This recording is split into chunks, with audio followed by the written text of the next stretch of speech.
మీరు నాకు గైడ్ చేయాలా? వీళ్ళందరూ కూడా అన్ని రాజకీయ పార్టీలు పార్లమెంట్లో ఓటు వేస్తూ ఉన్నాయి. ఇది ఏ బిల్లు పెట్టినా కూడా ఈ బీజేపీ నేతృత్వంతో పడ్డ లీడ్ చేసుకున్న ఎన్డీఏ గవర్నమెంట్కి ఓట్లు వేస్తూ ఉన్నారు. ఇక్కడ ఎందుకు ఇద్దరుగా పోటీ చేయడం?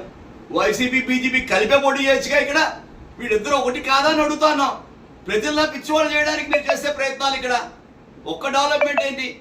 విద్యా కోత లేదు, స్టీల్ ప్లాంట్ ప్రైవేటైజేషన్ జరగలేదు, ఒక రైల్వే జోన్ లేదు. అయ్యా నేను ఒకటి అడుగుతా ఉన్నావు, భారతదేశ భావి ప్రధానమంత్రి గారు స్వయంగా వచ్చి అమరావతిని శంకుస్థాపన చేస్తే 10 సంవత్సరాలు కూడా ఇవాళ రాజధానిని రాష్ట్రం అయిపోయింది మంది 10 సంవత్సరాలైనా కూడా ఆయన ఒక్క మాట ఆ రోజు ఫోన్లో చెప్పి, జగన్ గారు ఇది కరెక్ట్ కాదు, నేను స్వయంగా శంకుస్థాపన చేశాను అని ఒక్క మాట చెప్పుకుంటే అది ఆ రోజే ఆగిపోయేది కదా. అంటే ప్రధానమంత్రి కూడా ఆ రోజున చెప్పలేదు.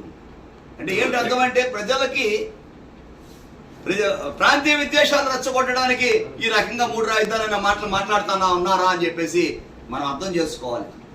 సో గుంటూరు పార్లమెంట్ నియోజకవర్గ ప్రజలందరికీ కూడా ఆ దాంట్లో ఉన్న సెగ్మెంట్లో ఉన్న ఎమ్మెల్యే నియోజకవర్గ ప్రజలందరికీ కూడా ఒక్కటే మేము రిక్వెస్ట్ చేస్తాను, చేతులెత్తి దండం పెట్టి రిక్వెస్ట్ చేస్తాను, మీరు వేసే ప్రతి ఓటు కూడా మన రాష్ట్రాన్ని వైసీపీకి వేసినా టీడీపీకి వేసినా కూడా జనసేనకి వేసినా మన రాష్ట్రంలో అధపాతాలను తొక్కేబడ్డ మన బీజేపీకే వేస్తారు, బీజేపీకే వెళ్తున్నాయి.